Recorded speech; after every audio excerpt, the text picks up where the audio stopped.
pengangkatan kewalian, karamatul aulia. Kemudian apakah wali bisa mengetahui dirinya sa'iyudun au syaqiyya, wali atau tidak wali? Kita sudah bahas juga ya.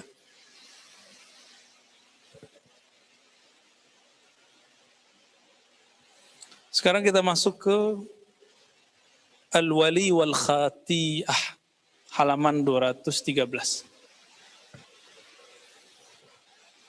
Wabil khusus kepada Imam Al-Hakim At-Tirmizi, beliau Hafizus Sunnah zahiratan wa batinah, dan juga imam yang muttafaq atas kewaliannya, diakui sebagai ahli hadis. Maka saya suka kitab beliau karena ahli hadis iya, wali juga iya, gitu. Untuk beliau kita kirimkan lahu al-Fatihah. A'udzubillahi minasyaitonir rajim. Bismillahirrahmanirrahim.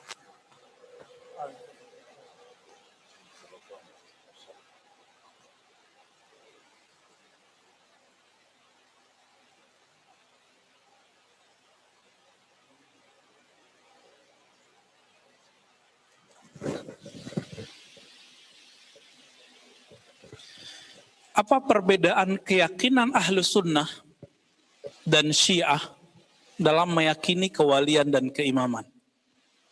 Perbedaannya pada bab ini, perbedaan utamanya. Syiah juga berbicara kewalian, Ahlus Sunnah juga berbicara kewalian. Bedanya di mana? Bedanya di bab al-walaya wal khati'ah, kewalian dan masalah dosa atau kesalahan. Ya, khati'ah bisa diartikan kesalahan, ya.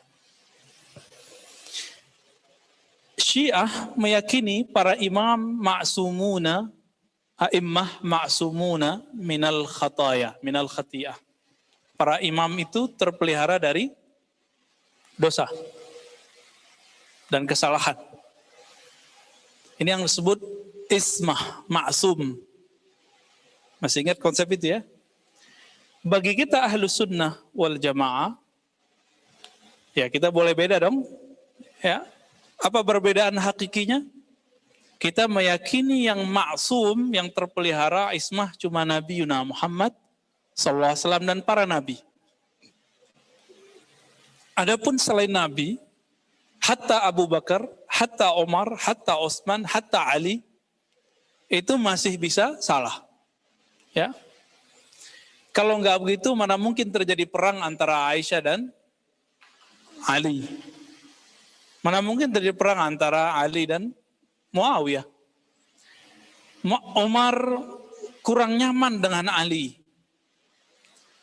Itu riwayatnya silakan ada di kitab-kitab yang sahih.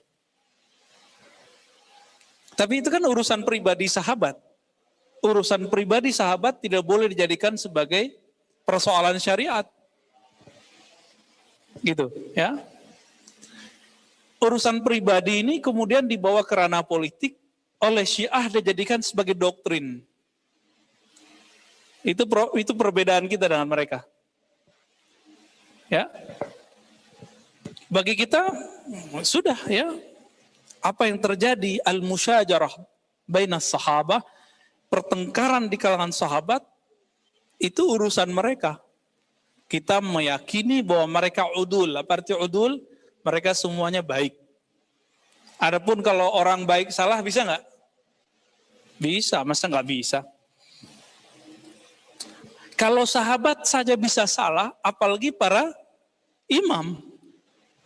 Lebih bisa salah. Sahabat ketemu Nabi bisa salah, antum bisa bayangkan.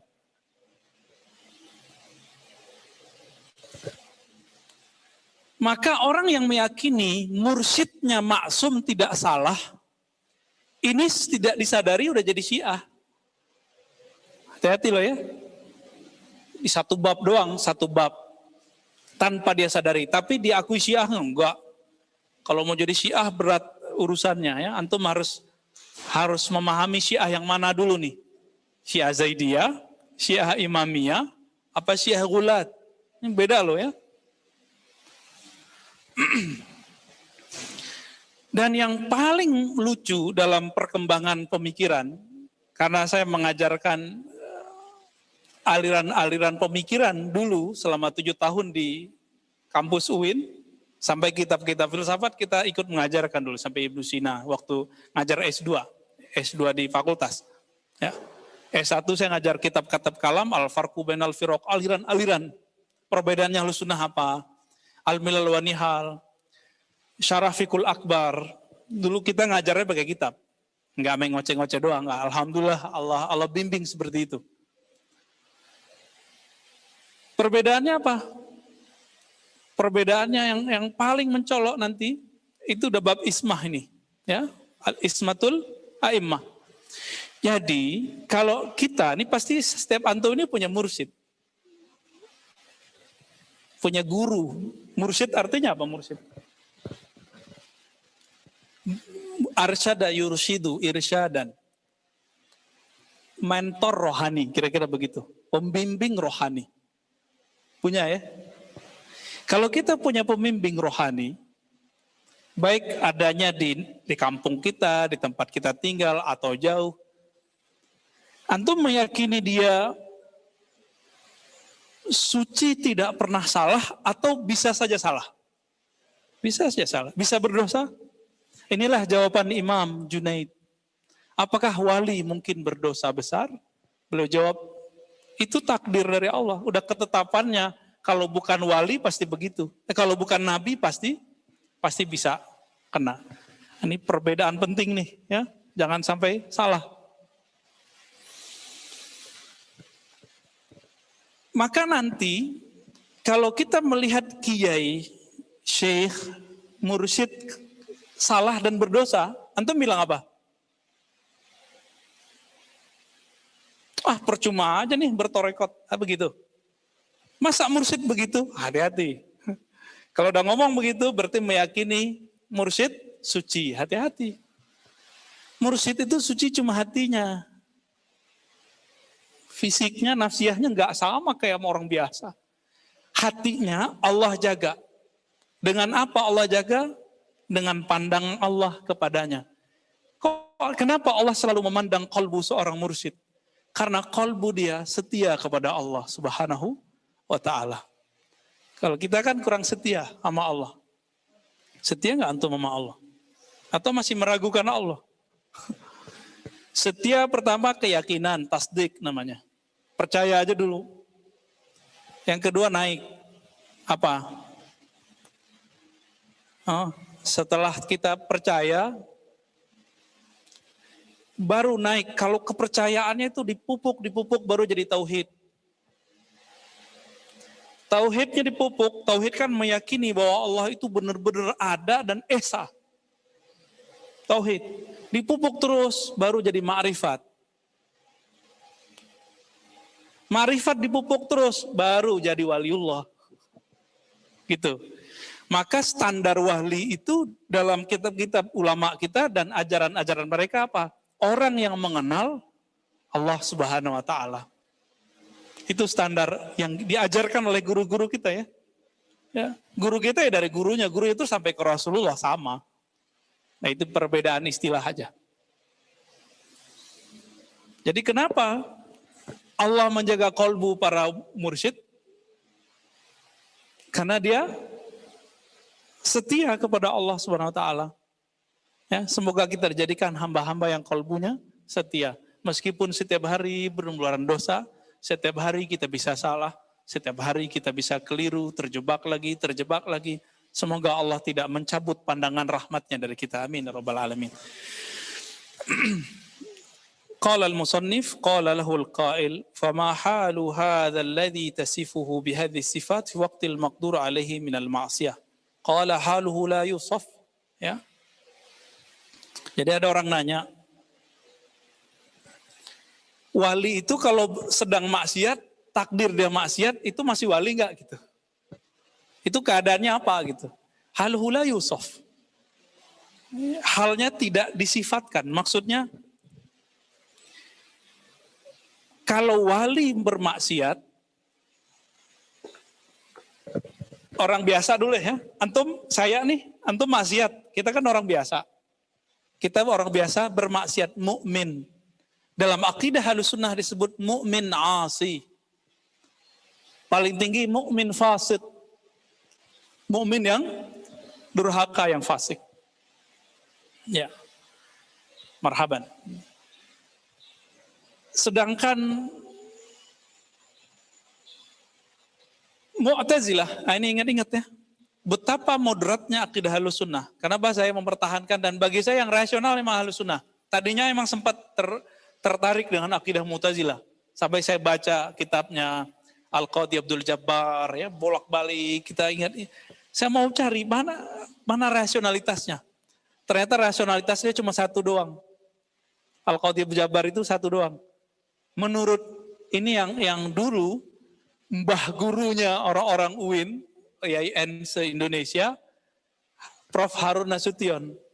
Beliau terkagumkan oleh kalimat Al-Qadhi Abdul Jabbar, bahwa sumber pertama hukum itu bukan Quran, tapi yang pertama bagi dia akal. Al-aqlu, al-kitabu, as-sunnah, al-ijma'. Patih. Akal, kitab, sunnah, ijma'. Prof. Harun, dengan segala hormat kita kepada beliau kan ngajarin muridnya supaya bisa mengkritik. Nah, ini sekarang kita kritik beliau. Ya. Bagi Ahlussunnah itu kan yang akal dipindahin ke belakang. Bukan akal sendiri. Akal kerjanya ngapain? Membuat analog-analog. Perbandingan-perbandingan, permisalan. Sehingga muncullah rumusan-rumusan. Kaidah-kaidah. Kalau kaidah ini disepakati atau banyak dipakai orang, baru namanya, kalau disepakati semua, ijma. Jika hanya sebagian tapi relevan untuk kebanyakan disebut nanti qiyas. Jadi bagi Ahlussunnah, qiyas akal yang di depan oleh Mu'tazilah ditaruh nomor 4. Jadi bagi Ahlussunnah, Alkitab, As-Sunnah, ijma, qiyas. Jadi nggak cukup akal, dia harus jadi qiyas. Kalau qiyas berarti akalnya sudah diuji. Itu sebabnya Al-Qadhi Abdul Jabbar, kitabnya dikritisi kembali oleh imam kita. Imam Ghazali, ya, Imam Fakhruddin Ar-Razi ini paling kenceng di situ nanti. Ya. Berikut sampai hari ini. Makanya nggak kedengeran lagi tuh akidah Mu'tazilah kecuali inda Zaidiyah. Jadi akidah Mu'tazilah itu masih nyempil di mana? Masih tersirat di Zaidiyah, tersirat di Imamiyah. Ada kemiripan dalam usul khamsah mereka, tapi berbeda dikit ya. Bagi Mu'tazilah, kelompok yang tadi ini, yang mendewakan akal nomor 1, apa kata mereka? Mukmin kalau berdosa, maka disebut mukmin, enggak disebut mukmin, disebut fasik. Dia tidak beriman dan tidak kufur, namanya apa? Fasik. Status fasik ini, kata Al-Qadhi Abdul Jabbar, disebut al-manzilah mainal manzilatain. Oh, status antara dua status. Status mukmin, status kafir. Bukan mukmin, bukan kafir, namanya apa? Bagi dia fasik. Berarti istilah fasiknya Mu'tazilah beda dengan istilah fasik versi Ahlus Sunnah. Saya menganggap diri saya fasik karena saya berdosa tiap hari.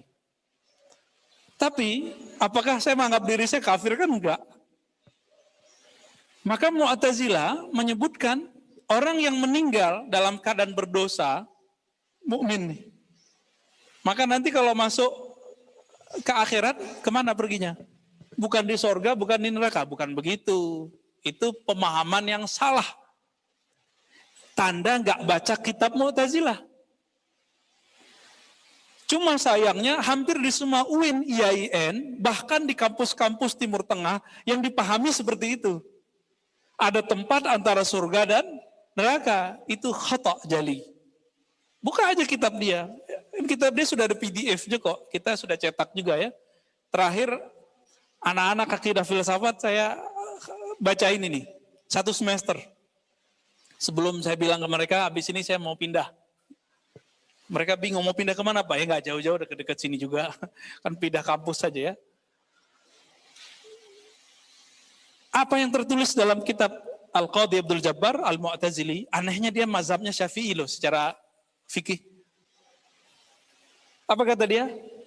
Orang mukmin yang berdosa dia jadi fasik, maka dia statusnya bukan mukmin, bukan kafir, khalidan finnar, kekal di dalam neraka. Gimana? Moderat nggak tuh? Coba antum siapa yang mau bilang ini moderat? Ini rasional nggak Mu'tazilah begini? Ada siapa yang bilang Mu'tazilah, ada nggak? Mu'tazilah rasional. Ini kita uji. Jangan terpedaya oleh teks bagian depan. Baca sampai ke tengahnya. Ya. Orang cuma berdosa, mati belum sempat tobat. Kata dia apa? Khalidina finnar. Kekal di dalam neraka. Adil nggak? Padahal Mu'tazilah punya kaidah namanya al-adlul ilahi. Keadilan Allah. Enggak adil ini. Terus amal sebelumnya emang udah gak dianggap. Ternyata Mu'tazilah itu tekstualis juga. Ya. Bala man kasaba sayyi'atan wa ahatat bihi khati'atuhu faulaika ashabun nar. Terus belakangnya hum fiha khalidun ya. Jadi dia ambil ayat ini. Sebenarnya, ini kan ayat tentang orang ahli kitab. Bala, sebenarnya orang-orang yang kasabah sayyi'ah, mengusahakan suatu kesalahan, ya, lalu dia meninggal dalam keadaan gitu, itu terjemahannya Mu'tazilah. Maka mereka khalidina fiha.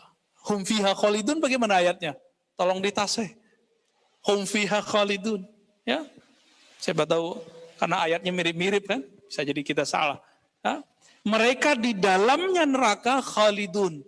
Ini gimana menurut antum? Jadi saya mengimbau kepada pembaca kitab-kitab kuning, ini terutama Dr. Isnaini nih, ya. Sini lagi ngantuk nih.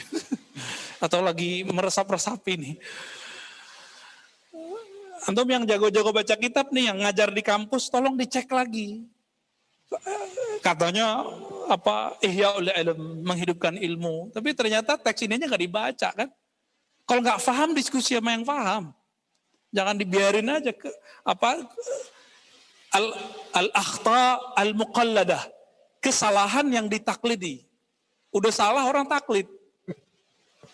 Ya, ini persoalan besar ini di dunia-dunia kampus hari ini, ya. Nah, semoga ini bisa jadi renungan kita nanti. Menurut antum, jadi kalau di kampus-kampus, ini kampus UIN, kampus IAIN, STAIN sama. Sebagian dosennya mengira, saya kan bagian dari mereka, ya tadinya. Mungkin nanti juga bagian lagi. Bahwa Mu'tazilah itu lebih rasional dari Ahlussunnah. Saya bantah itu berkali-kali, mereka nggak mau denger. Kita udah tulis beberapa artikel waktu itu, cuma salah saya nggak publish ya. Pas kita cari filenya udah hilang. File ini lengkap, kita tunjukin semua ini. Di seminar-seminar saya sampaikan. Tapi sudah masuk ke alam bawah sadar. Mu'tazilah lebih rasional. Gitu. Nah ini yang kemudian harus kita kritisi. Ya, ini pemanasan Daisna ini. Ahlussunnah mengatakan apa kalau ada orang dosa, mukmin dosa?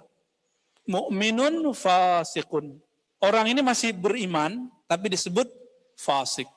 Kalau saya nggak nyebut itulah yang yang aman, asi. Mukmin tapi durhaka dikit gitu. Atau mukminun yang paling ringan, mukminun muznib. Orang beriman tapi punya dosa. Semua kita punya dosa? Punya.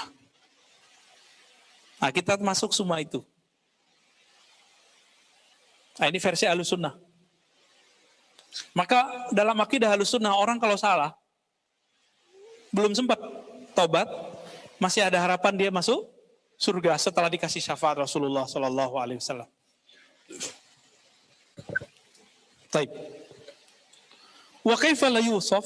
Qala li'anni law wasaftu asfa juz'in min 10,000 mimma yahullu li sahibi hadha idza waqa'a fil maqdur 'alaihi al-khati'ah thumma intabaha minha fa kullu sya'ratin minhu tusrikhu ila Allah nadman. Ini penting nih teman-teman. Kenapa seorang wali kalau terjebak dosa belum tentu disebut fasik? Kalau kita fasik kita. Kalau wali enggak. Kenapa? Karena wali jika dia berdosa hatinya langsung berteriak untuk kembali kepada Allah dan dia sadar. Tusrihu ilallah bikulli sya'ratin nadman. Maka ia berteriak, menjerit kepada Allah minta ampun dengan setiap helai rambutnya, merinding, dia menangis, dia sujud, dia tersungkur. Ya. Ini perbedaan antara orang beriman biasa dengan wali kalau dosa. Kalau kita dosa, ya udahlah tenggelam sekalian, ya benar ya. Itu kita. Tapi kalau wali, jika dia berdosa, satu helai rambutnya bergetar nangis kepada Allah Subhanahu wa Ta'ala. Maka di saat dia bertobat, itu tobatnya jika dikumpulkan satu kota Jakarta, itu tobatnya ke cover sama tobat dia. Ini kalam Nabi dulu ketika ada orang bertobat dari satu dosa, lalu dia minta dihad, diberi sanksi. Orang-orang menghina orang yang minta disanksi ini. Apa kata Nabi? Wahai sahabatku, seandainya rasa taubat yang ada di kolbunya wuzzi'at ala ahli Madinah lakafat. Ya, atau kama qala sallallahu alaihi wasallam. Seandainya ditebar itu rasa taubatnya untuk seluruh penduduk Madinah, maka rasa ini mencukupi semua dosa ahli Madinah. Kenapa? Karena setiap helai rambutnya, setiap tetes darahnya berzikir. Inilah yang disebut dalam Thariqah Naqsyabandiyah dan Qadiriyah dan Syatariyah, Syaziliyah, zikir al-jami' atau kullul jasad. Semua jasadnya berzikir. Zikir tingkat kedua dalam kurikulum Naqsyabandiyah itu zikir lataif, ada namanya zikir lataif, menzikirkan seluruh yang ada dalam tubuh kita. Kadang-kadang begitu cara Allah untuk membuat seseorang terbuka hijabnya. Taat terus, gak dibuka-buka. Kenapa gak dibuka? Dia merasa sesuatu dengan taatnya, maka Allah sedikit senggol dia, jatuh ke maksiat, di saat itu rohaninya menjerit.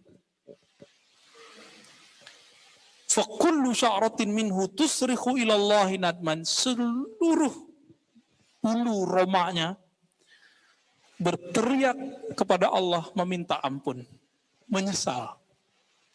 Dan itu ditandai dengan nangis. Tandai dengan nangis. Maka beruntunglah kita yang masih dikasih tangisan-tangisan itu. Ya. Wa kullu uruqin ya'inu ilaihi alaman wa kullu mufassalin minhu yatatayaru haulan wa dhuhulan wa nafasuhu dahsyatan wa qalbuhu aimun. Bulu romanya merinding. Apalagi setiap tetesan yang ada dari badannya, keringatnya kah itu, air matanya, itu semuanya merasakan perihnya, sakit di rohaninya. Orang kalau nangis biasanya karena kejepit ya. Sakit, nangis gak? Orang susah hidup nangis. Orang terharu nangis juga, tapi biasanya karena kejepit. Karena ruhnya merasa terjepit, dia menangis kepada Allah SWT. Maka semua keringatnya yang panas, ya, air matanya mengalir, itu adalah taubat. Inilah makna dari nadam. Nadam itu penyesalan. Setiap anggotanya yatatayaru haulan wa zuhulan, lemes, tersungkur sujud, ya lemes di hadapan Allah SWT. Nah, ini rasa orang tobat. Antum kalau tobat begitu enggak? Kayaknya harus kena maksiat dulu kayaknya. Enggak lah ya. Nafasnya dahsyat, nafasnya berat. Gitu. Orang kalau nangis gimana? Ya Allah. Gitu ya. Nanti antum kalau diajak istighfar jamaatan begitu tuh. Nanti kita buat insya Allah talqin jama'i. Maka yang hadir, yang lama yang baru, yang lama amalkan zikir yang sudah ada, yang baru datang atau yang sebelumnya online Amalkan ya Hayyu ya Qayyum setiap 5 waktu 40 kali. Amalkan dulu itu sampai terasa ringan. Baru antum sudah bisa ditalkin zikir. Biar masuk nama Allah di kalbu kita, mengamalkan sunnah talqin zikir yang Nabi ajarkan kepada sahabat-sahabat. Ya. Fa idza lahaza jalalah kadat nafsuhu tuzhiq wa idza lahaza mahabbatah ishta'ala naran fa ahraqat musarayananu masarinu wa yakadu kabduhu yataqatta'. Ya. Nah, ini masih sama nih. Ketika dia memperhatikan jalalnya Allah. Nah, perhatikan. Apa beda jalal dengan jamal? Jika seseorang mendapatkan nur jalal, maka orangnya berasa takut terus kepada Allah. Ada rasa yang di rohani kita dua, khauf, rasa takut, yang kedua raja, rasa harap. Benar? Jika Allah memandang kita dengan al-jalal, dengan sifat jalalnya, apa arti jalal? Keperkasaannya, itu bikin orang ketakutan. Dulu pernah punya guru killer nggak? Benar, istilahnya killer ya. Guru wow, killer nih. Di pesantrennya udah begitu loh. Apalagi di sekolah-sekolah umum. Kalau orang itu mandang kita gimana? Berkeringat nggak? Ketakutan? Pasti ketakutan. Saya masih ingat ya, ada guru saya begitu. Cuma kita nggak nakal parah lah ya. Teman-teman kita ada yang parah nakalnya. Guru kita ini pulang, sebelum pulang dia pura-pura minta izin. Ambil pinjem jarum jilbabnya teman-teman perempuan, dia ambil 3, tusukin. Kemana?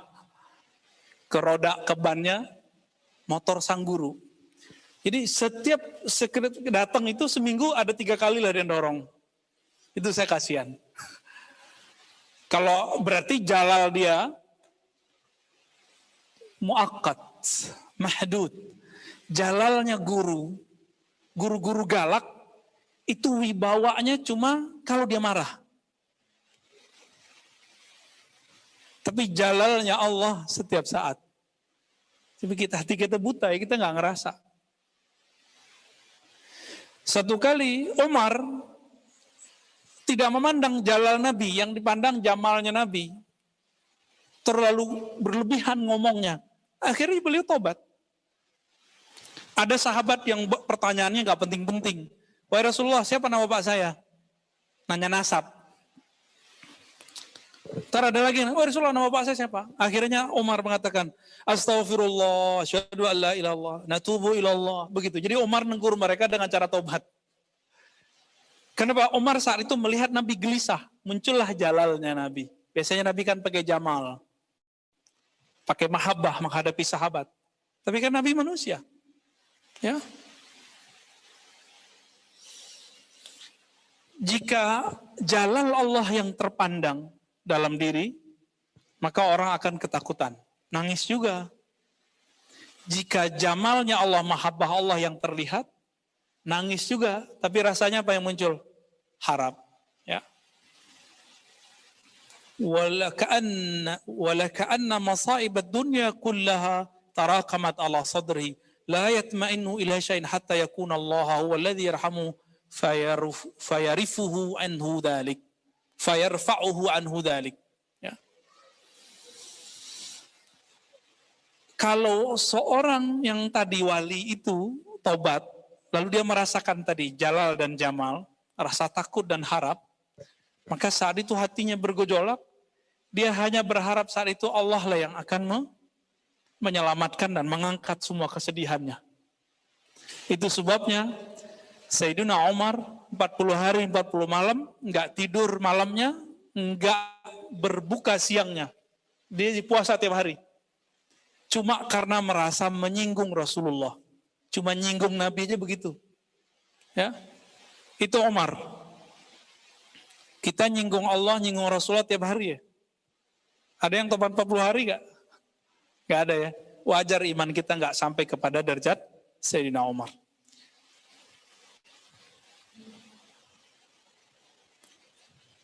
Indah kitab ya ابن صالحين فضل اقرأ بميكروفون هذا.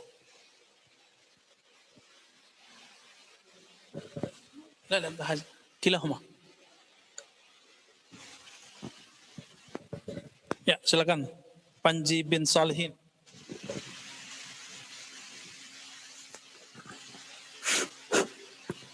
Fahada Sayyidul Awliya.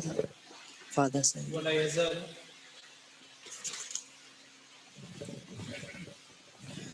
Bismillahirrahmanirrahim.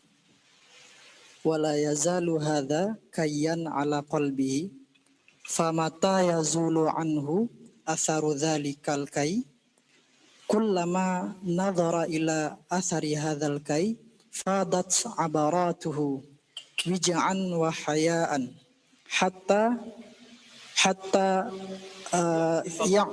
yu'tifullahu alaihi fayatmasu dhalika minhu. Qala lahul qail innaka la tasifu amran ala ghairi sabili ma asyara ilaihi Yahya ibnu Mu'adz rahimahullah.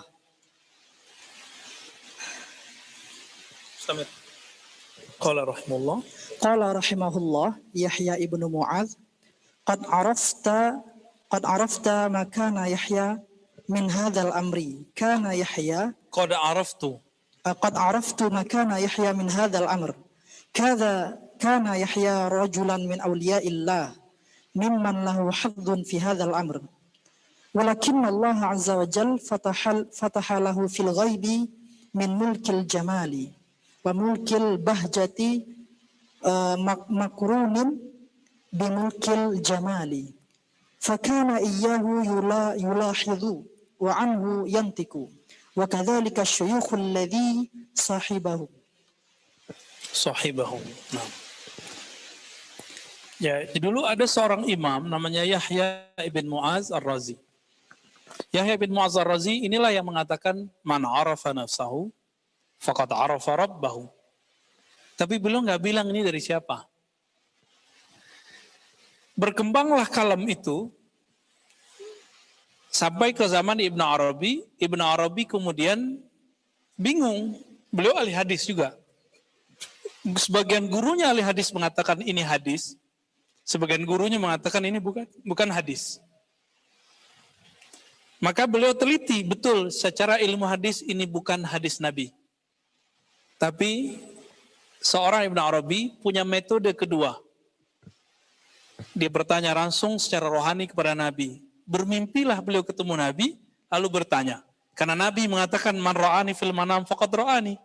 Siapa yang mimpi bertemu aku, dia telah melihatku.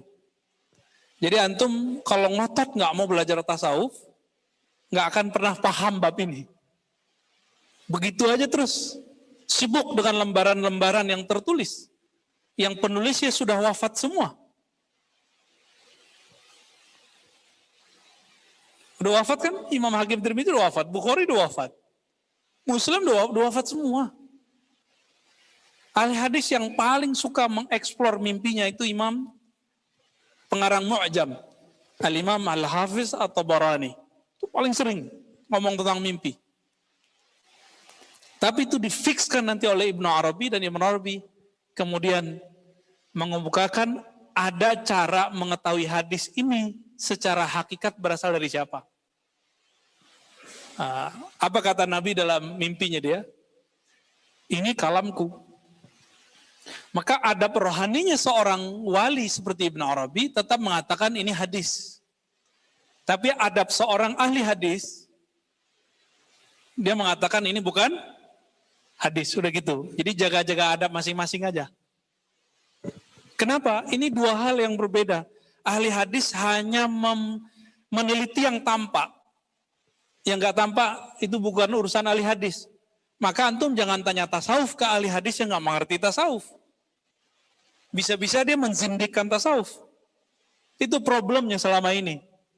Bertanya bukan ke ahlinya, itu udah melanggar sunnah. Fas'alu ahla dzikri in kuntum la ta'lamun. Kalau nanya ke ahlinya. Masa nanya zikir kepada ahli pembid'ah zikir? Ya. Nanya tarekat Naqsyabandi ke orang anti tarekat. Nanya tentang Syekh Nazim kepada orang yang menyesatkan Syekh Nazim, nggak ngerti Syekh Nazim. Ya.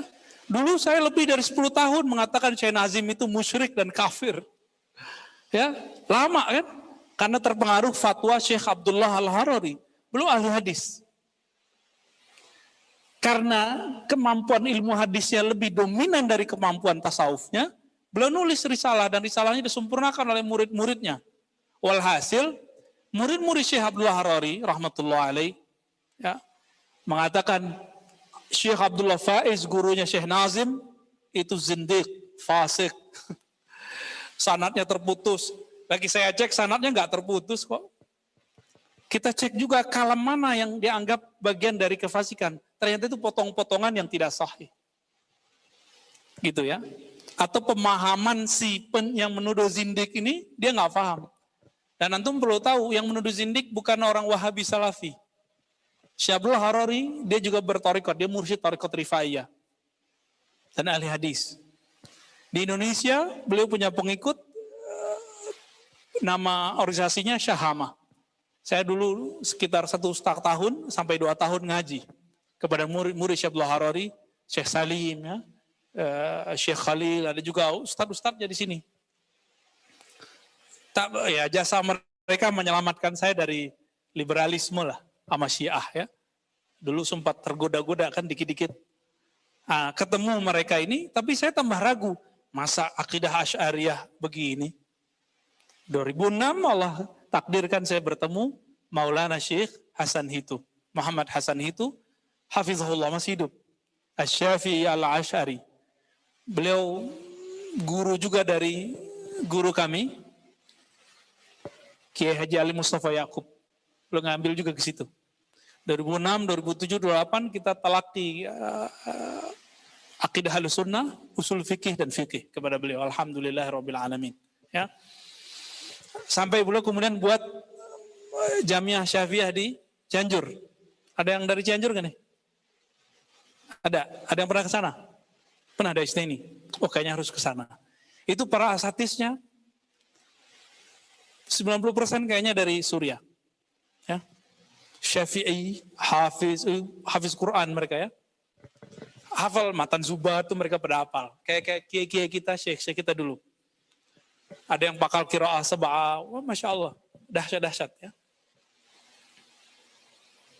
Nah, kembali ke Al-Imam Yahya ibn Mu'az Ar-Razi. Ya, ada Ar-Razinya loh ya. Yahya ibn Mu'az Ar-Razi. Nama Ar-Razi ini memang antara unik dan gak unik. Ada ya Abu Bakar Ar-Razi dianggap zindiq karena dituduh mengingkari kenabian. Kita cek, oh enggak juga. Orang salah baca. Dia tidak membahas kenabian tapi dituduh nolak kenabian. Ada Yahya bin Mu'az Ar-Razi, ahli kezuhudan, ahli hadis tapi zuhudnya lebih terkenal. Disebut Imam Ahlur Raqaiq. Kalam-kalamnya itu menyentuh kalbu. Ada Ibnu Abi Hatim Ar-Razi. Ibnu Abi Hatim Ar-Razi. Beliau imam dan ayahnya Abu Hatim Ar-Razi ahli mengkritisi hadis. Jadi orang ini kalau disebutkan silsilah hadis dia tahu ini orang dhaif sahih, dhaif sahih. Namanya siapa? Abu Hatim Ar-Razi dan anaknya Ibnu Abi Hatim Ar-Razi. Anaknya Ibnu Abi Hatim Ar-Razi nulis kitab judulnya Al-Jarhu Ta'dil. Kritik terhadap orang-orang yang ada dalam daftar nama riwayat hadis. Selesai dia nulis kitab, kitabnya nyebar, datang seorang sufi yang ahli kasyaf. Apa kata sufi ini? Hei Ibnu Abi Hatim, ente tahu nggak orang yang ente kritisi riwayatnya sekarang sudah di taman-taman surga? Digituin nangis beliau. Tapi habis nangis senyum. Awalnya sedih, habis itu bahagia. Sedih karena membicarakan itu, bahagia kenapa? Alhamdulillah. Kamu datangnya sekarang, coba kamu datangnya kemarin. Kitabku belum jadi. Sekarang kitab udah jadi, udah nyebar. Sampai sekarang kita punya ya, ada yang 6 jilid, ada yang 4 jilid. Gak tahu yang dari Darussunnah berapa jilid? Ali, 4 ya. Itu ajib. Kalau mau paham kaidah mendoifkan rawi, mensahihkan rawi, antum wajib baca jilid pertamanya. Wajib. Bilang sohih gak sohih aja ya. Ya. Ntar dijewer modasnya ini ntar nih. Berat ilmu tentang mensahihkan dan mendoifkan hadis. Jadi kalau ada orang ngomong, ini hadis sahih, ini dhaif. Saya geli dengernya. Karena kami ditempanya lama untuk bisa itu. Ya. Tahun keempat baru boleh, itu pun cuma satu hadis. Sama guru kita. Baru satu hadis yang kita jelasin hukumnya apa. Berkembang, baru kita berani. Ini kan ada anak dari Sunan yang paham maksud saya ya. Taib.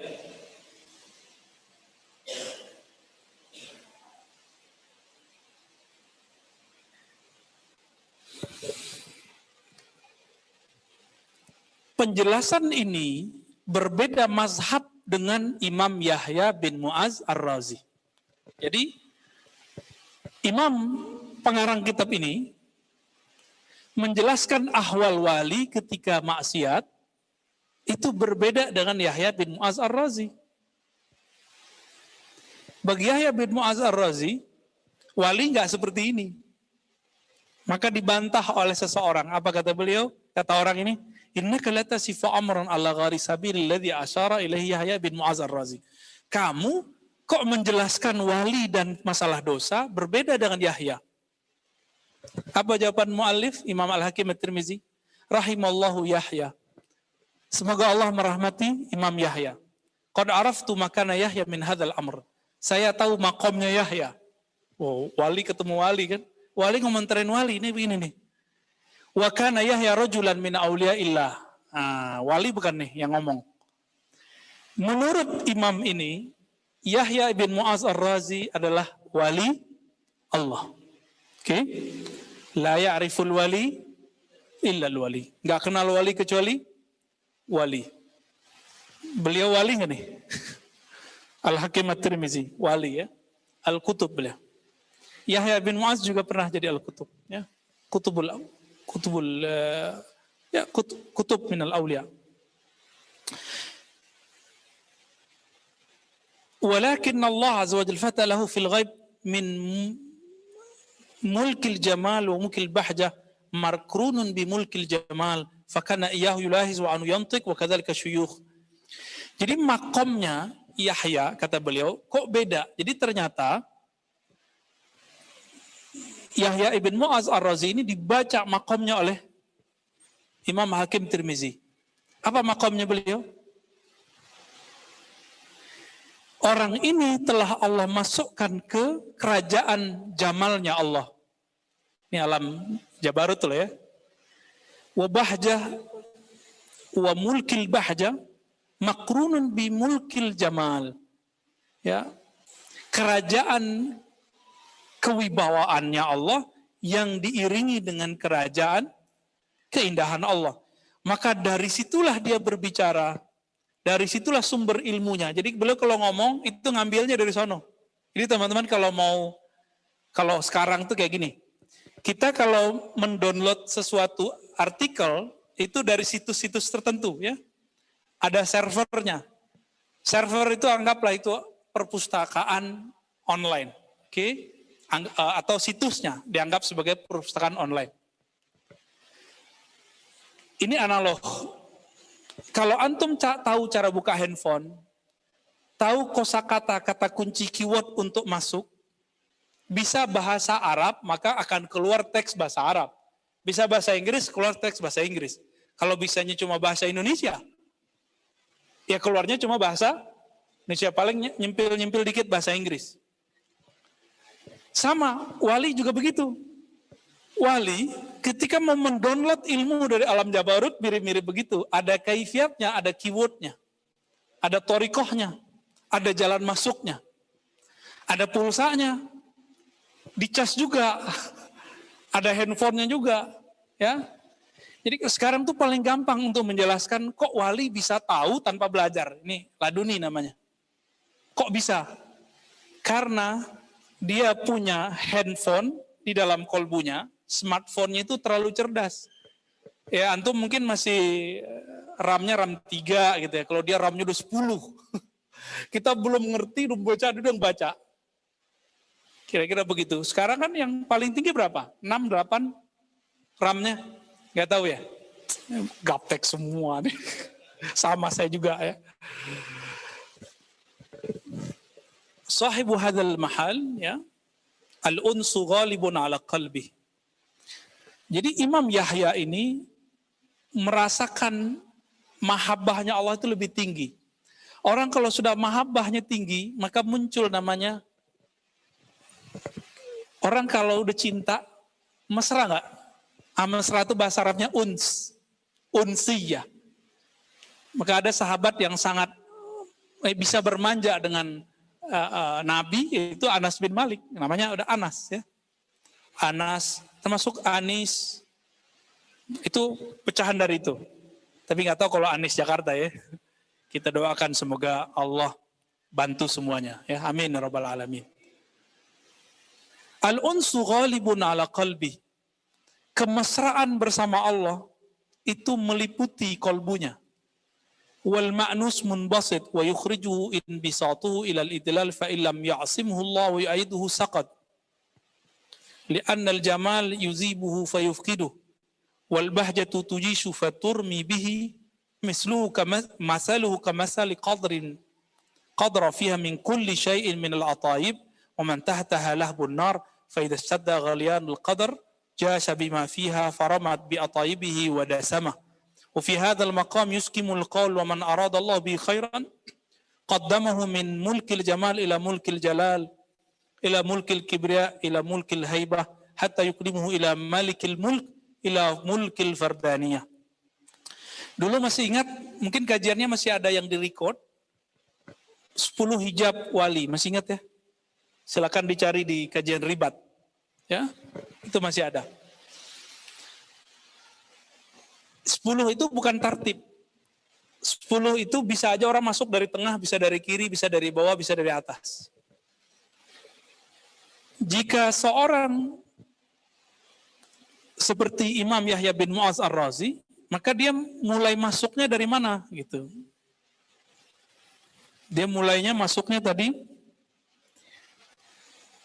mulkil jamal, lalu mulkil bahja, lalu mulkil balik ke bahjah dengan jamal dan selanjutnya.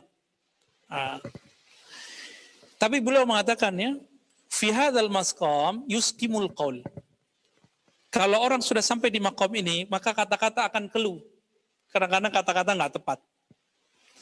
Maka Allah itu jika mau diperjalankan orang dari Jamal ke Jalal, Kibriya, Haibah, terus Malikul Mulk dan Fardaniyah. Ini kalau nyampe di Fardaniyah teman-teman, ini agak sedikit berbahaya. Nyampe di Fardaniyah. Fardaniyah itu artinya keesaan, ketunggalan.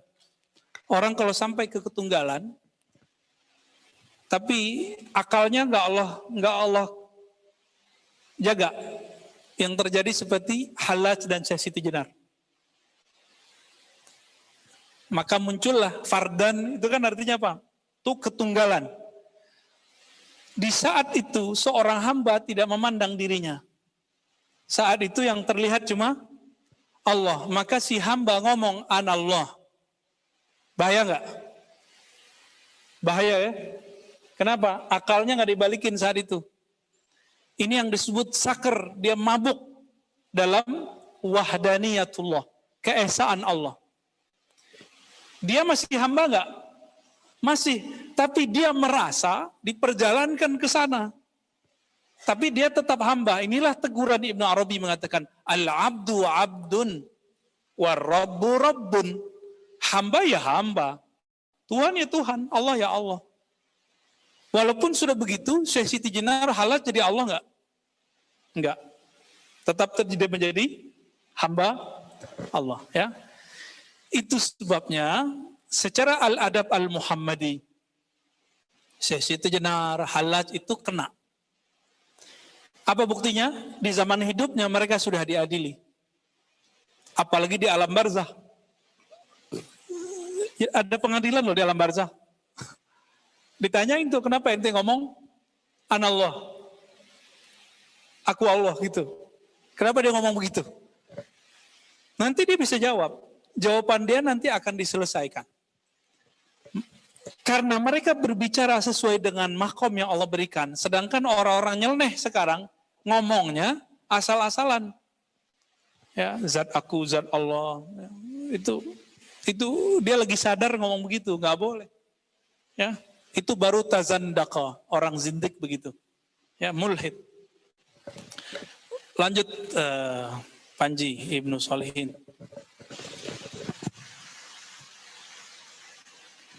Faidha stadda.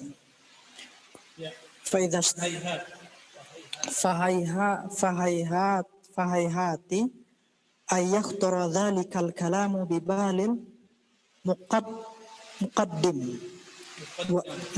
dhikrihi wa qad arafna dhalikal qawla wa huwa qawlun sakimun ghairu maqbulin mimman qalahu wa in kana lahu hadzun minal wilayati. Ini rumusan teman-teman. Ghairu maqbul mimman qalahu wa in kana lahu hazzul walayah. Jadi bisa saja wali, dia wali nih, tapi kata-katanya tidak diridhoi, nggak diterima oleh ahli akidah. Itulah kasusnya Syekh Siti Jenar. Antum coba lihat, yang mengadili Syekh Siti Jenar wali juga bukan? Siapa walinya? Sunan cuma Sunan Kalijaga yang bisa. Yang bisa mengimbangi beliau cuma Sunan Kalijaga. Ya, itu Sunan wali tapi dari Indonesia. Nah, ini uniknya. Ya, orang Tuban ya. Tapi kuburannya di Demak ya. Walau alam saya nggak tahu mana yang asli ya, karena kuburannya banyak sekali. Jadi wali ngomong bisa nggak diterima, ghair makbul. Ini contohnya. Ini bukti bahwa akidah Ahlussunnah dalam bab kewalian sangat moderat. Jadi wali ini walaupun rohaninya wali, tapi kata-kata dia belum tentu dari bab kewaliannya. Ataupun dari bab kewalian, dia lagi mabuk dalam bab itu. Ya, apa istilahnya, manunggaling kawula Gusti. Kan dari kata fardan itu. Terjemahan fardaniyah ini.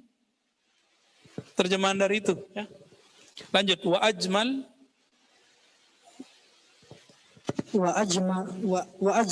Wa ajmala lakal qawlu inna man takhaballahu al-waliyya wa balagha bi hadhil manazila liyaj'alahu hujjatan ala ahlil mawqifi wa liyaral malaikata aiba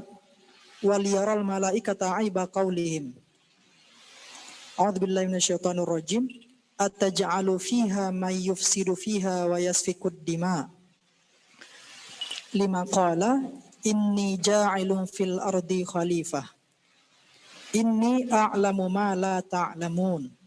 Fa'arada li mithli hadzal wali ay yaj'ala ahwalahu jaliyatan ala a'yunil malaikati wa hujjatan 'alal khalqi. La liyaj'alahu ibratan fi dhunubi thumma qala lahu irfa' bala dhunubi an qalbika fahadhihi waswasatu syaitan wa iyyaka an tasgha udhunaka ila hadzal qawli fa ayyu habibin lahu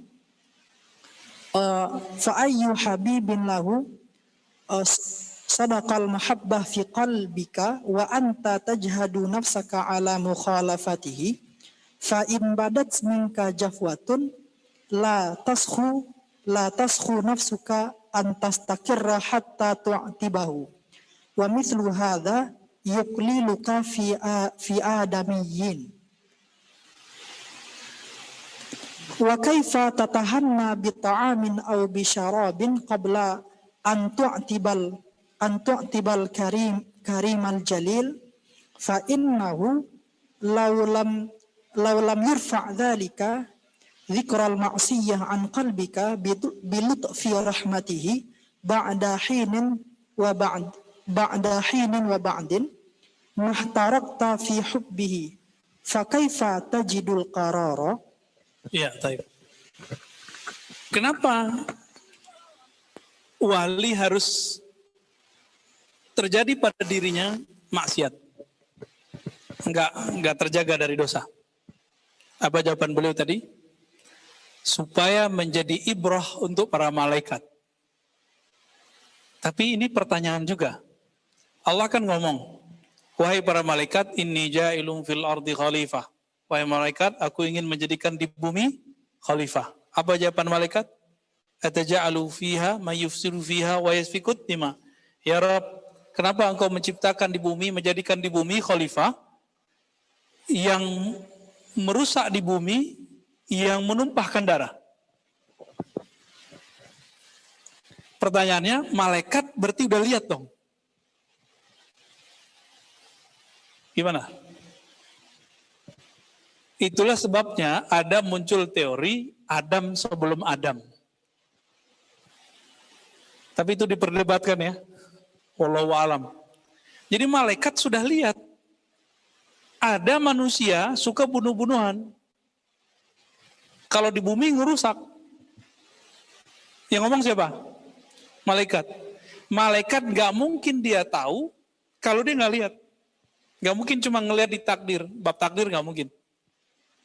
Kira-kira begitu. Mungkin ada Adam sebelum Adam kali, wallahu alam ya. Nah, ini jadi perdebatan panjang.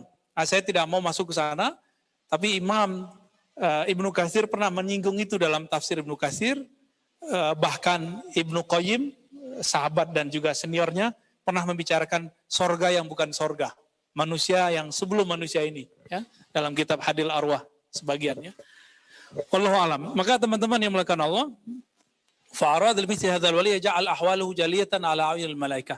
Jadi ini dijadikan ibrah untuk kepada para malaikat atau jadiin bukti untuk malaikat bahwa emang ya manusia emang begitu. Gitu ya. Baik, ini kitab Khatmul Auliya. Kita langsung ke kitab yang kedua aja. Dua kitab apa? Subat. Ya. Bismillahirrahmanirrahim. Terakhir apa, Panji? Daisna ini nih, apa yang terakhir nih? Oh, bab cinta ya? Oh, yang akidah.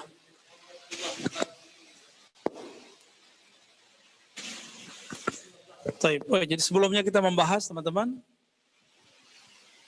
ada 3 tingkatan kurbiyah. Ada kurbul arkan, ada kurbul jinan, ada kurbul arwah. Kedekatan fisik, taat secara fisik, ada kedekatan secara kolbu, ada kedekatan secara ruh. Dekatnya tubuh kepada Allah, itu gimana caranya? Allah kan bukan fisik.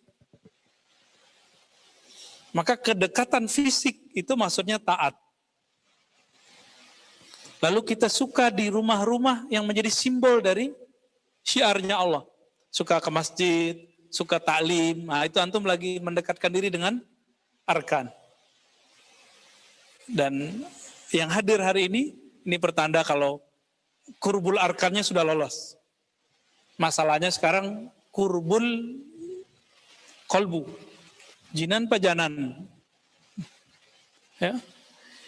Kurbul qalb, kedekatan kolbu. Kedekatan kolbu cuma dengan satu hal.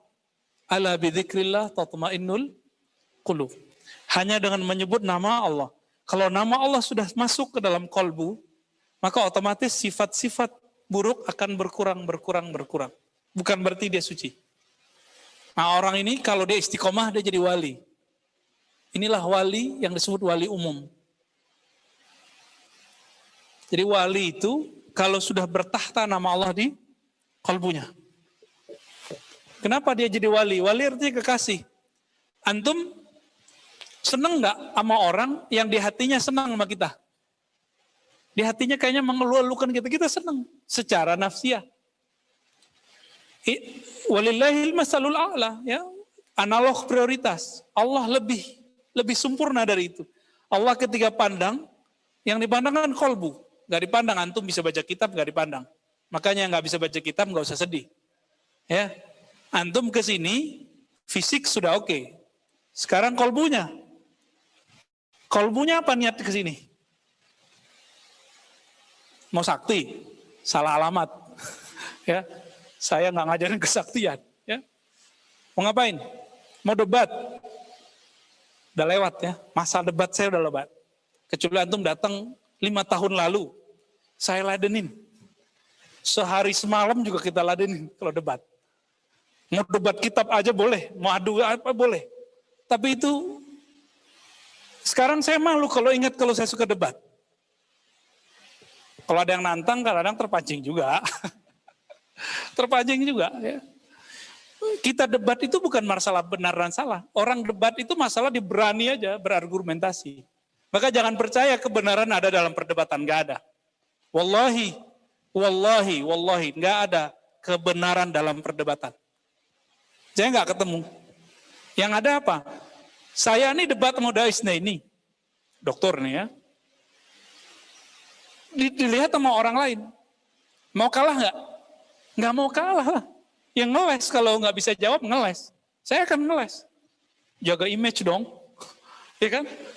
Kira-kira seperti itu. Nah, inilah bedanya wali. Imam Syafi'i itu wali.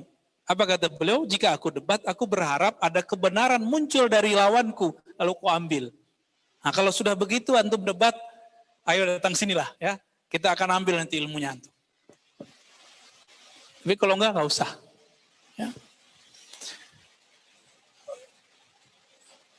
Jadi ketika orang sudah taqarrub bil qalb dengan kolbunya, berarti dia sudah mulai rutin berzikir dengan kolbu.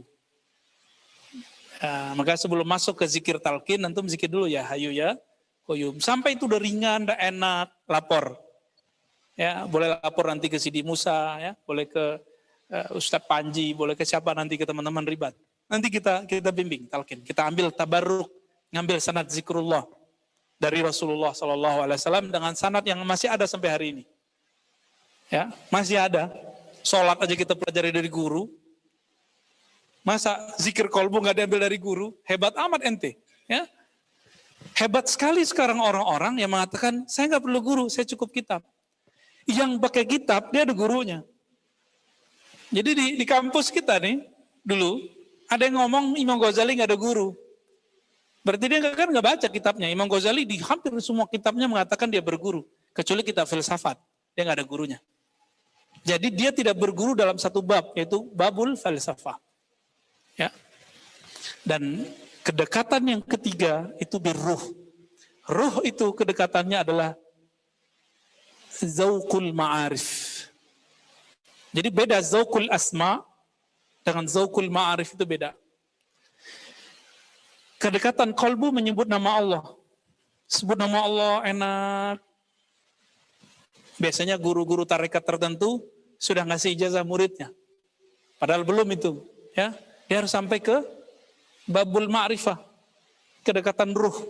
Baru permanen itu orang. Ya. Dulu nyebut nama dengan kolbu. Sekarang mengenal yang punya nama. Itulah yang disebut ma'rifat. Ma'rifatul musamma. Jadi kalau torikot kolbu, zikir khofi nyebut nama Allah. Ya Allah, la ilaha illallah, ya Rahman, ya Rahim itu kita sebut namanya. Sekarang antum tahu nggak siapa itu Allah? Karena Allah bukan benda, maka nggak bisa diceritakan, maka hanya bisa dirasakan, disebut zauq. Oleh karena itu orang-orang ini berhak dapat gelar arifin. Arif, orang yang bermakrifat kepada Allah. Jadi tolong jangan sembarangan bilang Syekh Al-Arif, Syekh Al-Kutub Al-Wali, jangan sembarangan, ini berat. Enggak semua orang dapat gelar itu, ya. Itu urusan Allah, Rasulullah dan wali-wali besar. Kita aja yang mengasih-ngasih gelar, ya. Kalau mau bilang mursyid aja, nggak usah bilang wali. Ya. Yang pasti wali apa? Wali murid, wali kelas. Bismillahirrahmanirrahim. Al-Imam Zuddin bin Salam dengan sanad kita kepada beliau berkata, "Summa alam anna sayyid al-barr al-latifa yulatifu 'abdahu ad-dha'if yu'amiluhu bi sifatil ifdal la bi sifatil ijlal la bi sifatil jalal fa innahu law 'amalaka bi sifati jalalih la taqatta'at nayatu qalbika li faqdil wusul ilaih." Teman-teman yang mulakan Allah, Allah itu kenapa di Quran lebih sering menyebut Bismillahirrahmanirrahim bukan Bismillahirrahmanirrahim wal ikram? Kenapa? Bismillahil-Qahharil Muntaqim. Serem nggak dengarnya? Dengan nama Allah yang maha memaksa, Muntaqim yang membalas siksaan seseorang. Kalau itu kita sering baca, kira-kira gimana? Serem ya? Bismillahil Muntaqim. Gimana? Bismillahi zintiqamin. Waduh, serem ya. Bismillahilladzi yu'azzibu man yasha. Dengan nama Allah yang menyiksa. Nggak ada tuh ayat begitu, nggak ada. Nggak ada permulaan ayat itu begitu, nggak ada. 114 ayat. Ada 113 permulaan basmalah. Kenapa? Karena Allah ingin berbicara dengan kita dengan Bismillahirrahmanirrahim. Al-Quran itu adalah satu-satunya cara kita berdialog dengan Allah. Ini mau Ramadan. Antum latih dari sekarang baca Qurannya. Latih dari sekarang. Muraqabah Quraniyah namanya. Membaca Quran lalu merasa berdialog dengan Allah. Itu pintunya cuma Quran. Dan coba lihat semua surat kecuali Al-Bara'ah dimulai dengan basmalah. Kecuali Mushaf Ibn Abbas. Tapi Mushaf itu sudah nggak ada. Berarti Allah yuridu ayyatakallam bina birrahmah. Ya, Allah itu ingin berkalam-kalam dengan kita itu dengan rahmahnya. Bukan dengan keperkasaannya, jalalnya. Jadi tolong jangan minta keadilan Allah. Antum sering ngomong nggak Allah nggak adil?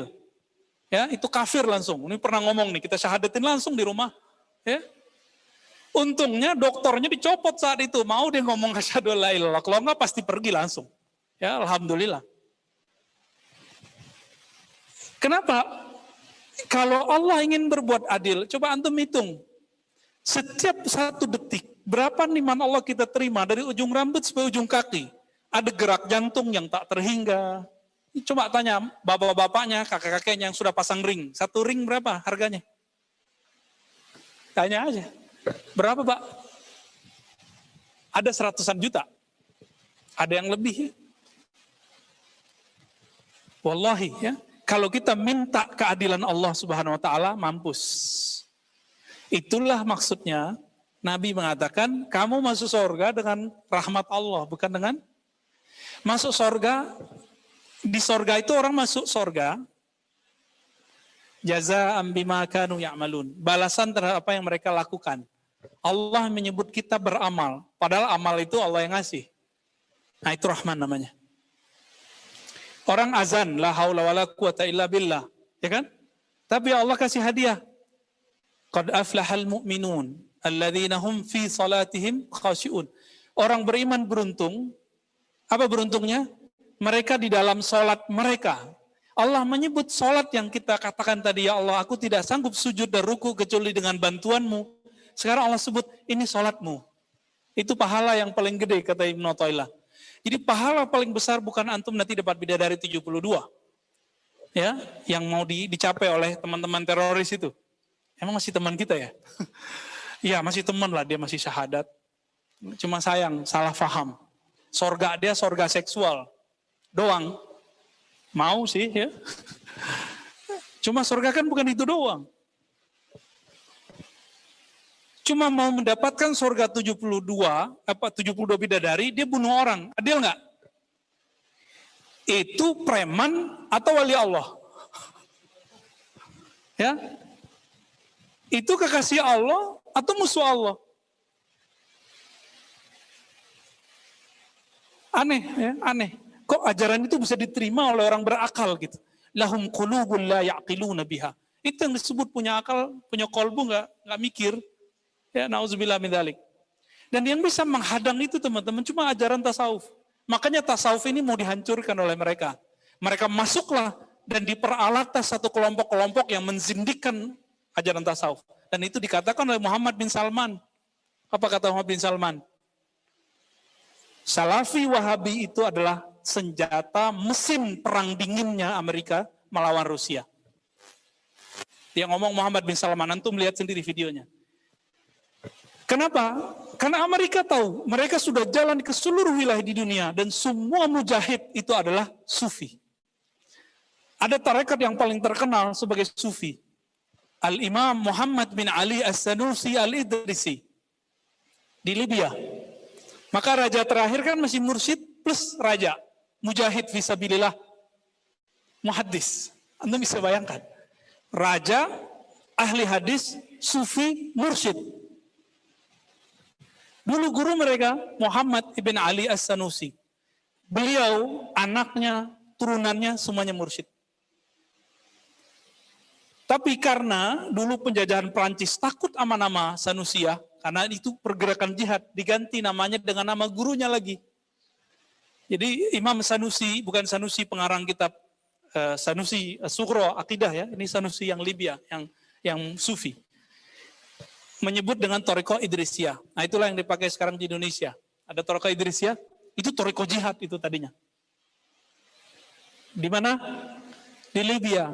Terus kok ujuk-ujuk orang bilang tasawuf anti jihad. Antum kalau sudah belajar tasawuf, masuk nama Allah di kolbu, itu gak ada takutnya sama musuh. Gak ada takutnya sama musuh. Sama orang kaya aja gak respect lagi. Sama pejabatnya gak respect lagi. Respectnya cuma dengan Malikul Mulk. Raja di Raja Allah Subhanahu wa Ta'ala. Gak ada respect. Dia hormat ya, tapi ta'zim seperti yang dikatakan oleh Imam Nawawi, haram ta'zim kepada orang kaya karena kayanya, raja karena kerajaannya, haram. Ini yang ngomong siapa? Imam Nawawi. Berarti Imam Nawawi makomnya saya itu udah makom walayah. Inilah makomnya Imam Bukhari ketika diundang oleh Ahmad bin Khalid, itu gubernur yang ada di Uzbek, ya, itu beliau nggak mau datang, Bukan berarti antum kalau nanti ada yang jadi ulama nanti diundang presiden ya, itu urusan sendiri ya. Istikharah dulu, ini benar apa enggak gitu ya. Baik. Jadi Allah Subhanahu wa taala yu'amiluna bil jamal la bil jalal.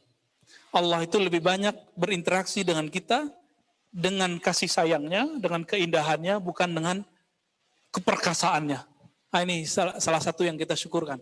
Oleh karena itu, salah satu thariqah yang paling cepat mengantarkan orang kepada Allah, thariqah basmalah.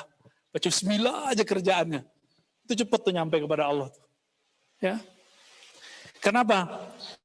Karena nama tidak terpisah dari yang punya nama. Jadi dalam tradisi ahli sufi,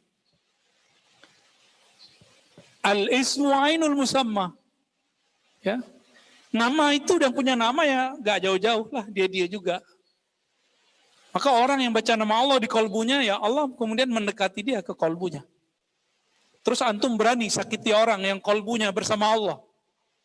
Ya, baru zikir pagi sore, orang ini zikir dari pagi sampai sore, sore sampai pagi lagi. Dengan apa? Biqalbihi. Kelihatan gak sama mulut? Gak kelihatan. Orang ini yang anti mata sauf taunya lisit cuma pakai zikir, cuma pakai lisan. Zikir pagi sore.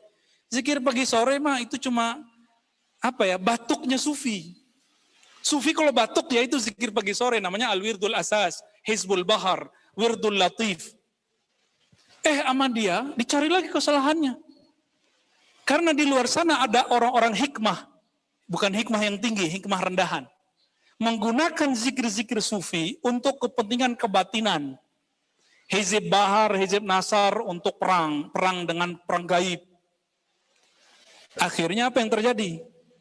Muncullah penyelewangan hizib dan rotib-rotib ini. Ya, dijadiin rajah di punggung, ya kan, ditulis diminum. Apa yang terjadi? Akhirnya kita kemudian menanam sesuatu yang gak pantas kita tanam dalam diri. Dan alhamdulillah ini teman-teman sudah banyak yang tobat dari itu ya. Nih, ini ada pakarnya nih. Jadi teman-teman, zikir pagi sore yang kemudian dibahasakan oleh anak-anak pergerakan hari ini maksurat ya. Maksuratnya sufi mah bejibun. Maksuratnya pergerakan hari ini cuma berapa? Kita kan juga lama ngamalin maksurat dulu zaman-zaman baru hijrah ya. Maksurat pagi sore pagi sore pagi sore pagi sore. Itu maksurat baru satu, maksurat Hasofiyah Hasan Albana. Kalau maksuratnya Syaziliyah ada berapa yuk? Pagi ada Hizib Nur, duha ada Hizibul Bar. Ya, sore itu ada hizbul bahar. Malam ntar ada hizib lagi, hizib Quran, ada hizib Nasr, macam-macam hizib. Ya, puyeng antum kalau dikasih sama hizib. Maka kita kasih dikit-dikit. Zikir pembuka kolbu aja cuma ya hayyu qayyum. Padahal aslinya ya hayyu ya qayyum birahmatika astaghits la ilaha illa anta. Kita diskon udah. Thariqah rukhsah. Thariqah akhir zaman. Karena Allah itu sangat baik kepada kita. Maka kalau ada thariqat itu saklek, dia sudah keluar dari inti kewalian. Ya. Jadi kalau ada orang ngajarin thariqah, ngajarin fikih, ngajarin apa itu saklek. Keras. Dia sudah keluar dari nur walayah. Karena Allah lebih banyak berinteraksi dengan rahmah. Kenapa dia berinteraksi dengan kekasaran? Maka antum kalau mau tahu ciri-ciri wali yang paling gampang satu aja, rahmah. Rahmah aja udah. Jadi nggak perlu dia kiai, nggak perlu dia ini. Tapi kalau orang biasa nggak dikenal, tapi dia nggak pernah benci sama orang, dia sayang sama semua orang. Ada semut mau keinjek dia menghindar. Wah, itu ada nur walayah di kolbunya. Kalau tikus boleh, daisnya ini. Ya.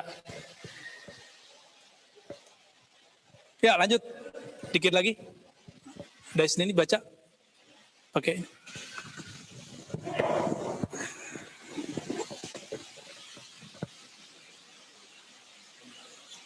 Bismillahirrahmanirrahim. Fakullama zadathu ta'ziman zadaka takriman. Lanjut. Wa kullama fatama al-'abdu nafsuhu an thadyi jissihi wa jinsihi ghadahu bilubbani lutfihi wa unsihi. Wa kullama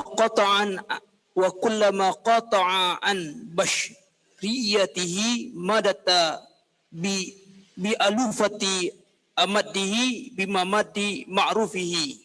Ala tara annal balabata wahya hashishatun hamra'u la waraqalaha tatlu'u ila janibil karamati wa taltafu biha wa tashubbu ma'aha wa tanmu binumuwiha wa tahdaru bihadratiha la tubali. Falau qata'ta tilkal balayata min asliha wa man batiha la baqaita bi baqail karamati tanmu binumuiha wa tahdur. Coba langsung loncat ke qala sallallahu alaihi wasallam. Qala Rasulullah sallallahu alaihi wasallam, inni anastu ka ahadikum inni abitu inda rabbi yut'imuni wa yasqini falaysa hadza min ta'amin bi khabzin wa idamin wa innama huwa ta'amu birrin wa in'amin wa fadlin wa ikramin wa mahabbatin wa ihtiramin. Wa kana sallallahu alaihi wasallam yashghuluhu ma yafidu alaihi minal in'amil wahyi wal imdadil ghaibi wa syuhudil qurba anit ta'ami wasyarabi. Baik. Emang asli lulusan Parabe ya? Mantap. Tarbiyah Parabe, kitabnya sama ya? Sama. Masya Allah. Itu bukan ngetes loh ya, dokter. Pengen tahu sih ya.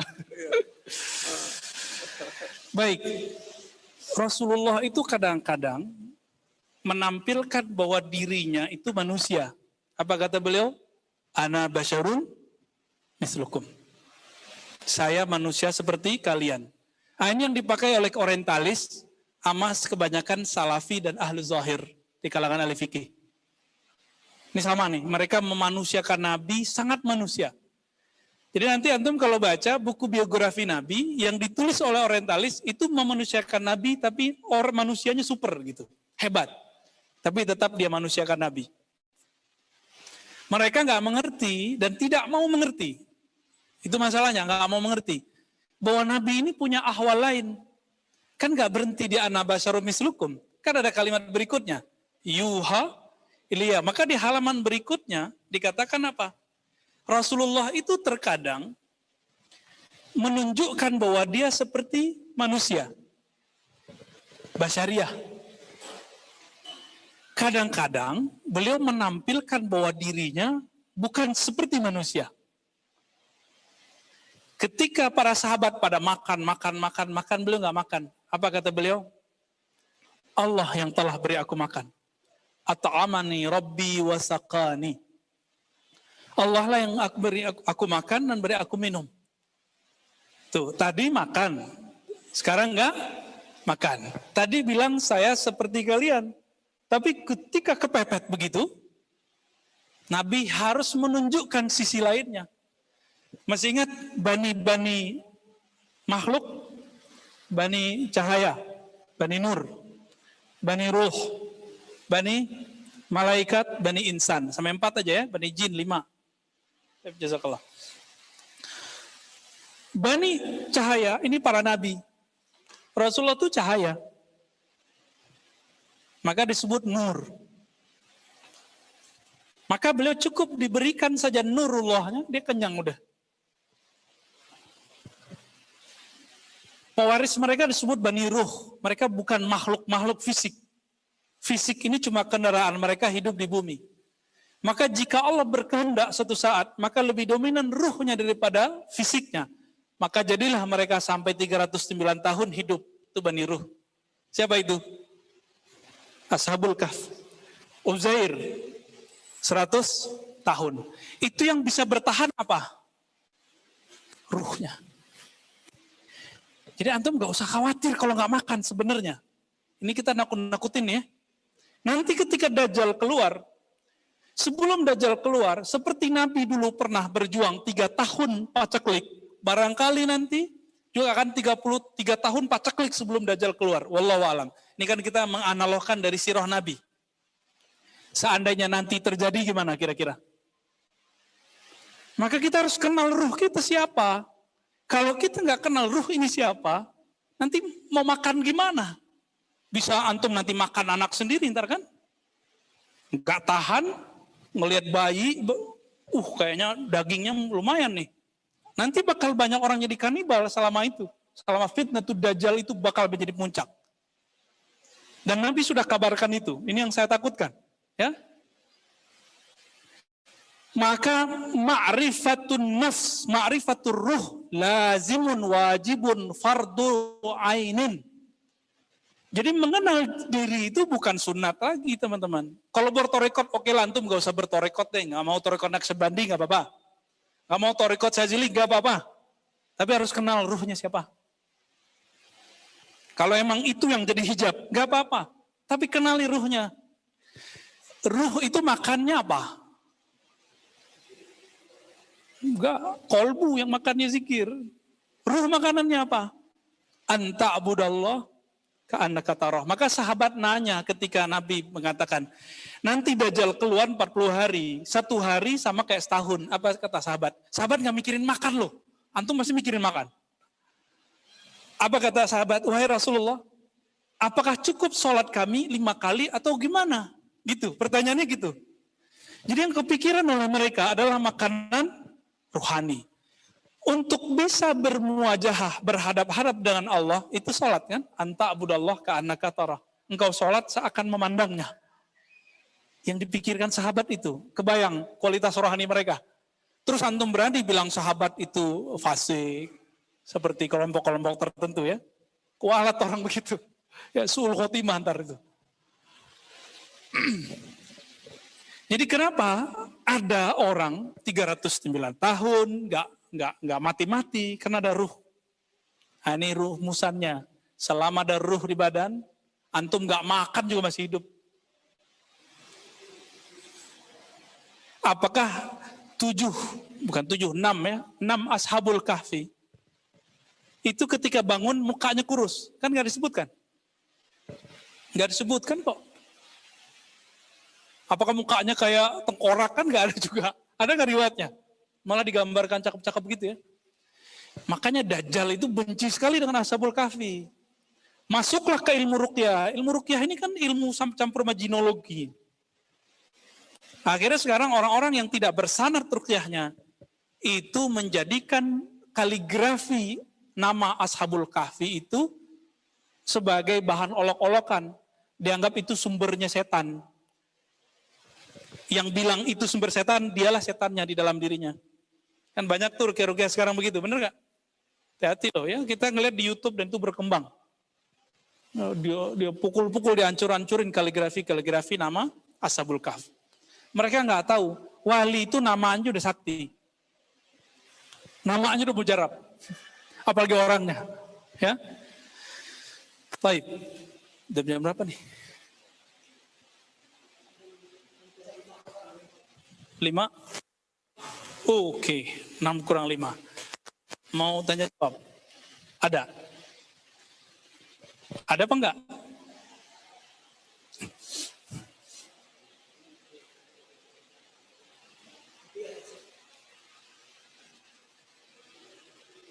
Sebelum ada tanya jawab, Imam Izzuddin Bisalam mengatakan bahwa Nabi itu kalau sisi ruhaninya datang, itu biasanya muncul ahwal.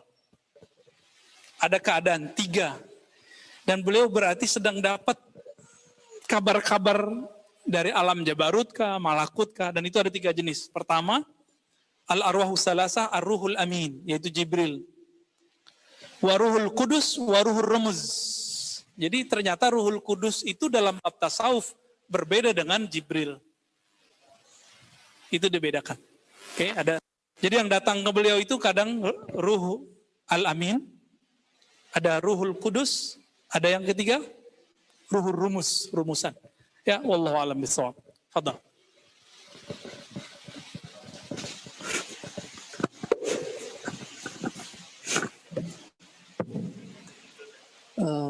هناك سؤال واحد من مملو باللغة العربية. السلام عليكم ورحمة الله وبركاته. لو سمحتم يا شيخي، هل يمكن وقوع المشاهدة فقط بغير المكاشفة البصرية في عبد؟ شكرا لكم. يا شيخي، هل يمكن وقوع المشاهدة فقط بغير المكاشفة البصرية في عبد؟ بغير مكاشفة البصرية. البصرية. Al-Basariyah, oke. Ini suaranya yang bagus, ke sono, ke sini kurang bagus. Benar, jelas nggak di situ? Ya. Kalau di sini agak gema-gema. Mungkinkah terjadi mukasyafah, Allah buka, tapi bukan basariyah, gitu ya? Oh, langsung basariyah. Oh ya, oke. Mungkinkah terjadi tersingkap alam gaib itu dengan mata? Mata ini kan cuma alat doang. Coba yang melihat mata ini atau ada satu chip di dalam diri kita namanya basor. Basor itu disebut dalam bahasa Arab sifat. Tapi kalau bahasa Indonesia sifat penyabar ya, pemarah, ngantukan, bosenan, itu bahasa Indonesia. Tapi sifat dalam bahasa apa? Dalam bahasa Arab itu salah satu karakter manusia. Basor, melihat, disebut basir. Mungkinkah saat jaga? Mungkin pakai hadis Sahih Bukhari. Hadis antum sudah hafal. Kalau seorang wali sudah mendekatkan diri dengan amal-amal yang nawafil, kuntu sam'ahu alladhi yasma'u bih. Maka aku ganti yang dengar bukan telinga ini, tapi chip di dalamnya bukan basor dia, tapi basori. Basarullah. Yang dengar sam'ullah, yang melihat basarullah. Tapi alatnya mata ini. Loh kok mata manusia? Emang manusia siapanya Allah? Manusia kan perbuatannya Allah, suka-suka Allah dong, mau ganti kapan? Ribet amat. Ya. Jadi mungkin nggak kasyaf mata telanjang? Mungkin. Dan itu sering terjadi. Itu terjadi pada Habib Umar. Lalu bagaimana dengan Imam Syafi'i yang mengatakan tidak diterima persaksian orang yang ngaku ngeliat jin? Itu kalau dia ngaku, saya ngeliat jin, saat dia ngaku begitu nggak diterima. Tapi kalau dia ngaku yang lain yang bisa dilihat pakai mata, empirik namanya, baru diterima. Kenapa? Al-jin la yura. Di Quran jin nggak bisa dilihat dengan kasat mata. Hukum yang dipegang oleh Imam Syafi'i itu hukum zahir atau hukum batin? Hukum hakikat atau hukum syariat? Kalau hukum syariat berlaku nggak kasyaf? Nggak berlaku. Jadi antum mau kasyaf 1000 kali, itu dibawa ke pengadilan nggak laku. Itu sebabnya al-mukasyafat laisat bihujjah. Kasyaf itu tidak boleh dijadikan hujjah, hanya dijadikan ibroh. Bisa dibedain ya. Mimpi apalagi. Mimpi kan bagian dari mukasyafah sughra. Jadi mukasyafah ini ada yang sughra, ada yang kubra. Yang sughra yang lagi mimpi. Ada yang wusta, lagi zikir tiba-tiba trans. Nah itu maksudnya wusta itu. Tapi kalau yang sudah oke, yang top itu. Lagi begini dia tahu nih. Ngerti dia. Nah, itu sudah kubur orangnya. Ya. Biasa aja. Mukasyafah itu enggak seram-seram amat, biasa aja. Ya. Khalas. Udah ya. Ada yang mau ditanyakan? Bismillah. Ada yang mau nanya tapi malu. Ya udah, disimpan aja dulu ya. Baik teman-teman yang bukan Allah, kita baca akhir surat Hasyr. A'udzu billahi samiil 'aliim minasyaitonir rajim. A'udzu billahi samiil 'aliim minasyaitonir rajim. A'udzu billahi samiil 'aliim minasyaitonir rajim. Bismillahirrahmanirrahim. Wallahu alladzi la ilaha illa huwa 'alimul ghaibi wasyahadah. والرحمن الرحيم والله الذي لا إله إلا هو الملك القدوس السلام والمؤمن المهيمن العزيز الجبار المتكبر سبحان الله ما يشركون والله الخالق البارئ والمصور والأسماء الحسنى يسبح له ما في السماوات والأرض وهو العزيز الحكيم سبحان الله وبحمده سبحان الله العظيم سبحان الله بحمده سبحان الله العظيم سبحان الله بحمده سبحان الله العظيم عدد خلقه وزنة عرشه ورضا نفسه ومداد كلماته لقد جاءكم رسول من أنفسكم عزيز عليه ما عنتم حريص عليكم بالمؤمنين رؤوف رحيم فإن تولوا فقل حسبي الله لا إله إلا هو عليه توكلت وهو رب العرش العظيم اللهم صل على سيدنا محمد سبحان ربك رب العزة عما يصفون وسلام على المرسلين والحمد لله رب العالمين السلام عليكم ورحمة الله وبركاته.